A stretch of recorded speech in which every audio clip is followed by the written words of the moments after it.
Hey everyone, it's Pastor Sam out here in Fayetteville, North Carolina, and what a beautiful day it is. It's been raining a little bit today, and we're going to take a little walk as we look at tonight's word for the day, word for the evening. And I was thinking about, as we're on this trip here, enjoying the journey that God has before you. I think sometimes we get so caught up in rushing here, rushing there. We're looking at our phones all the time. Sometimes we just need to stop and look up and enjoy the journey.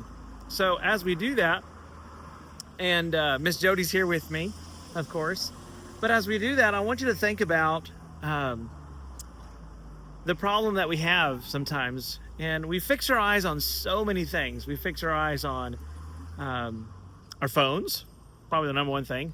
We fix our eyes on work. We fix our eyes on each other. But sometimes we don't fix our eyes on God because we're so busy just doing things. And so today I want us to think about, again, enjoying the journey that God has before us. So today I want you to turn with me to the book of Hebrews. Surprise, we've been in Hebrews. So I want to start with that scripture. We're going to look at a couple. But Hebrews 11:8 says, "By faith, Abraham, when he was called, obeyed and set out for a place that he was going to receive as an inheritance. He went out even though he did not know where he was going." Abraham's journey was filled with uncertainty, but also very divine encounters.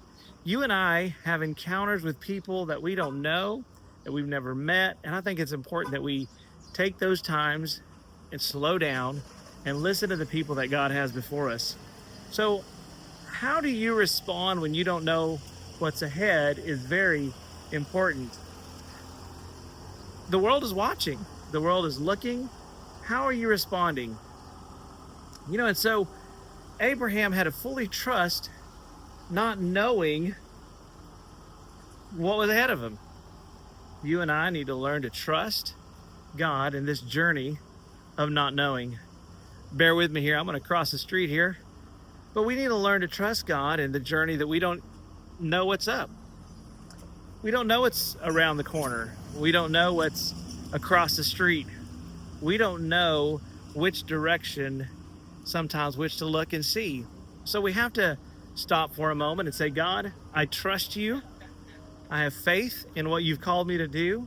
I have faith in where you're pointing me, and I'm going to obey and listen to that. And I think that's a hard place to be sometimes. Also, next, we look at Exodus 13:21. The Bible says, "The Lord went ahead of them in a pillar of cloud to lead them on their way during the day, and in a pillar of fire to give them light at night, so that they could travel day or night." Though the Israelites were headed to the promised land, God didn't rush them. He taught them, He provided for them, and He shaped them in the wilderness. Maybe that's where you're at right now. Maybe God is just shaping you where you're at. Maybe God is providing for you. Maybe God is just giving you a time to heal and be restored. So I want you to think about this for a moment. We talked about where we focus our eyes early on. How about we begin to look at the manna that God is giving to you daily in that provision? God gave them manna in the morning and quail in the evening, provided for them without them even thinking about it. So how about you and I learn to look at the manna? But what about Luke 9:57? The Bible says, "As they were traveling on the road, someone said to him, 'I will follow you wherever you go.'" Jesus' ministry wasn't filled with big miracles all the time. Jesus' ministry was filled with everyday moments, things that happen along the way. You hear me talk about Peter a lot, and what a blessing that would have been to walk with Jesus in those moments, in the everyday moments, to watch God in His full humanness live this life, to walk on this earth together. And imagine what that would have been like. Yes, there were those moments where He healed the lame and He healed the sick and He caused the blind to see and He walked on water, and those were amazing times. But what about those everyday moments? Having a meal, sitting down for the evening with a cup of hot tea or coffee, just hanging out together. We need to learn to enjoy those moments, those conversations, those meals, those detours.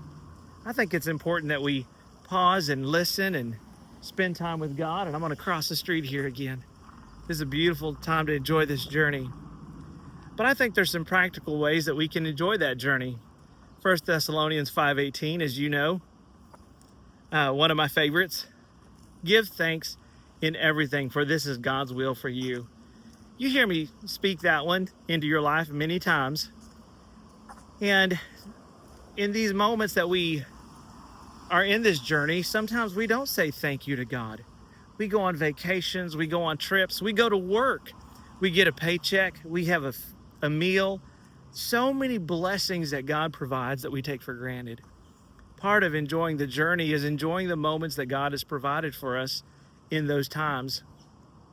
See, gratitude shifts our focus from us to Him, and I think we need to do that.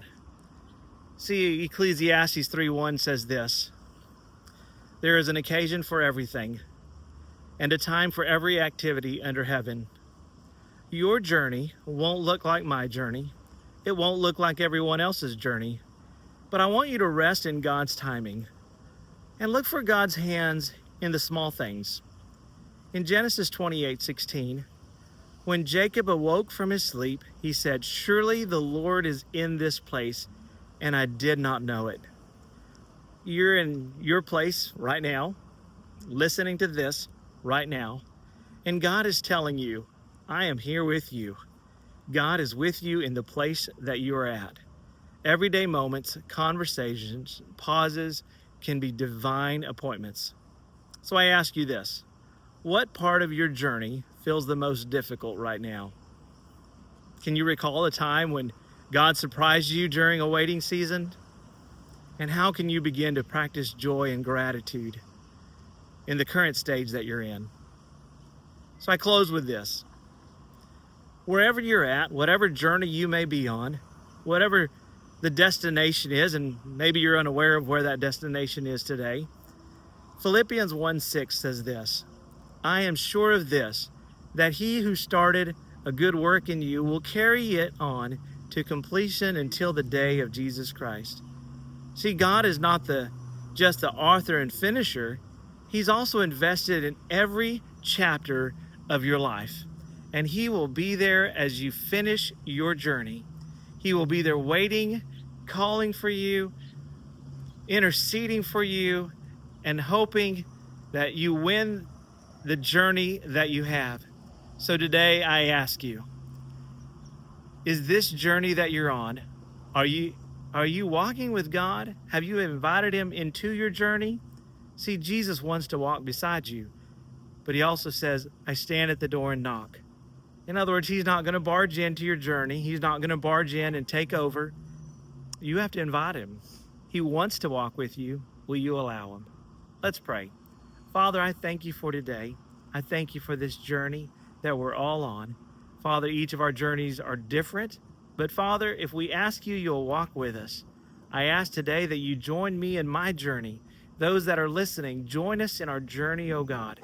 Bless us, redeem us, heal us, restore us, give us victory today. In Jesus' name, amen. God bless you, church. I love you. I can't wait to be with you in person again. I'm so glad that you're with us virtually. I'm so glad that God is bigger than a place. Amen. He is in our hearts. He is in your hearts. Reach out. Give us a message. We'd love to visit with you. May God bless you each and every one of your days.